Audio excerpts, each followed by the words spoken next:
आदाब नमस्कार, मैं शाहिद उमर। स्वागत है आप सभी का सियासत टीवी के साउथ इंडिया एक्सप्रेस में।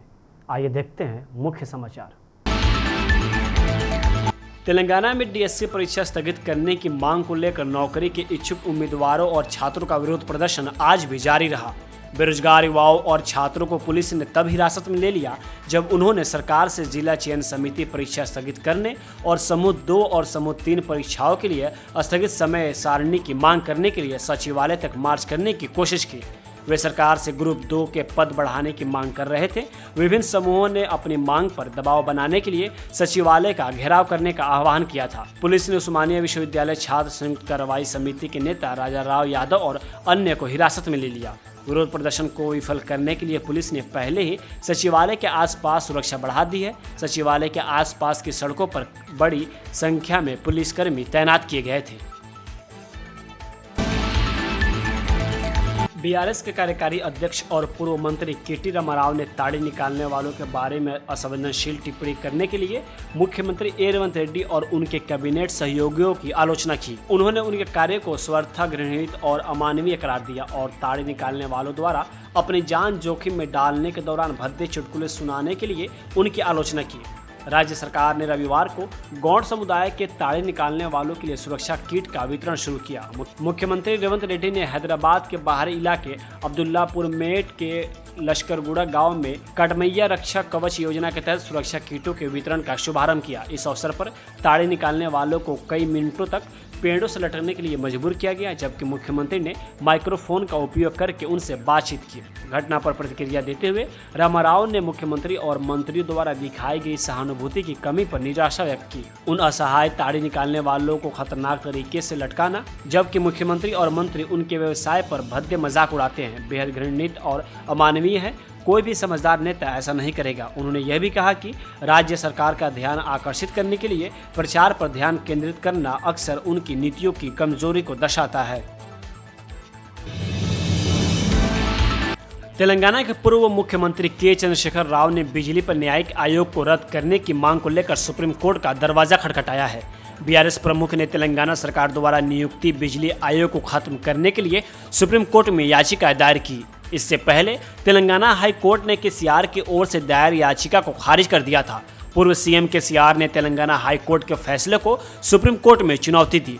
मामले की सुनवाई भारत के मुख्य न्यायाधीश न्यायमूर्ति डीवाई चंद्रचूड़, न्यायमूर्ति जीबी पारदीवाला और न्यायमूर्ति मनोज मिश्रा की अध्यक्षता वाली पीठ करेगी। छत्तीसगढ़ के साथ बीआरएस सरकार के दौरान बिजली खरीद में अनियमितताओं और भद्राद्री और यादाद्री थर्मल पावर प्लांट के निर्माण पर गठित न्यायमूर्ति एल नरसिम्हा रेड्डी आयोग ने केसीआर को 2 बार नोटिस जारी किया था। आयोग ने केसीआर से स्पष्टीकरण भी मांगा है। हालांकि केसीआर ने उच्च न्यायालय से यह निर्देश देने की मांग की है कि उन्हें पूछताछ के लिए नहीं बुलाया जाए, लेकिन कोर्ट ने केसीआर की ओर से दायर याचिका को खारिज कर दिया और इसके चलते उन्होंने सुप्रीम कोर्ट में याचिका दायर की। बेरोजगार युवाओं की चिंताओं को दूर करने के लिए तेलंगाना सरकार ने जिला चयन समितियों के माध्यम से हजारों नौकरी रिक्तियों को भरने के लिए अतिरिक्त भर्ती अभियान चलाने की योजना की घोषणा की है। मीडियाकर्मी से बात करते हुए उप मुख्यमंत्री मल्लू भट्टी विक्रमार्क ने कहा कि सरकार जल्द ही अधिक रिक्तियों के साथ एक और डीएससी अधिसूचना जारी करेगी। उन्होंने यह सुनिश्चित करने के लिए सरकार की प्रतिबद्धता पर जोर दिया कि स्थानीय नौकरी स्थानीय लोगों को दी जाए, जो कांग्रेस पार्टी के अभियान के दौरान किया गया वादा था। पिछली बीआरएस सरकार के 10 साल के शासन के दौरान समूह 1, समूह 2 और डीएससी परीक्षा आयोजित नहीं की गई, जिससे बेरोजगार अंधेरे में रह गए। कांग्रेस की सत्ता में आने के बाद 3 महीने के भीतर हमने 30,000 लोगों को नियुक्ति आदेश दिए। सरकार ने समय पर भर्ती सुनिश्चित करने के लिए जॉब कैलेंडर जारी करने की प्रक्रिया तेज कर दी है। भर्ती प्रक्रिया के दौरान उत्पन्न होने वाले किसी भी मुद्दे के समाधान के लिए सरकार ने एक शिकायत कक्ष की स्थापना की है, जो समस्याओं के निवारण के लिए 24 घंटे उपलब्ध रहेगा। बीआरएस के कार्यकारी अध्यक्ष केटी रामाराव ने कांग्रेस के वरिष्ठ नेता राहुल गांधी और रेवंत रेड्डी पर बेरोजगार युवाओं को भड़काने का आरोप लगाया और कहा कि दोनों नेताओं ने अपना पद सुरक्षित कर लिया है, लेकिन बेरोजगारों को कुछ भी हासिल नहीं हुआ है। उन्होंने बेरोजगार युवाओं और छात्रों पर उनकी हालिया टिप्पणियों के लिए मुख्यमंत्री रेवंत रेड्डी की निंदा की।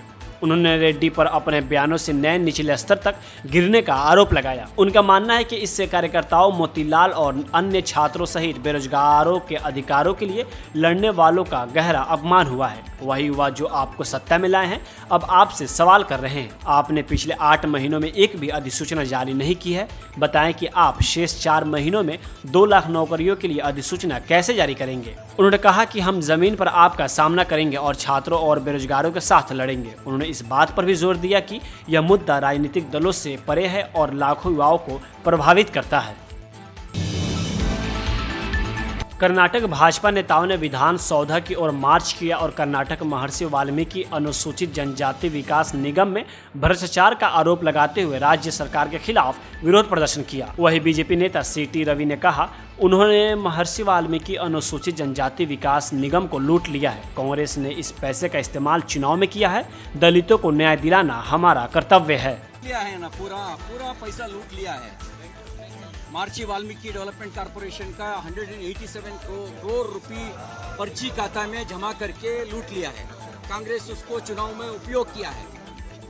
उसको पार्टी को जिताने के लिए अपना दलितों को पैसा, अपना पैसा केवल बಳ್ಳारी नहीं, बಳ್ಳारी से लेकर तेलंगाना, उत्तर प्रदेश तक भेजा है। दलितों को पैसा भेजा है, लूट लिया है। हम चुप बैठ सकता है क्या? हम उसके खिलाफ संघर्ष करना, दलितों को न्याय देना हमारा काम है। हम संघर्ष करेंगे। एक तरफ ये इशू उठा रहे हैं, दूसरी तरफ आज गवर्नमेंट ने केएसआरटीसी में प्रपोजल दिया है टिकट प्राइस बढ़ाने के लिए। किस तरह देखते हैं? बचाए क्या है, दूध को महंगाई कर दिया, पेट्रोल डीजल को महंगाई कर दिया है, रजिस्ट्रेशन को दाम बढ़ा है, सबको स्टाम्प ड्यूटी को बढ़ा है। सबको बढ़ाने का बाद क्या बचा है? बचाए केवल हवा के ऊपर टैक्स लगाया, तो वो सिद्धरामैया हर चीज के ऊपर टैक्स लगा दिया, ऐसा उनका नाम भी गिनीज रिकॉर्ड में आता है।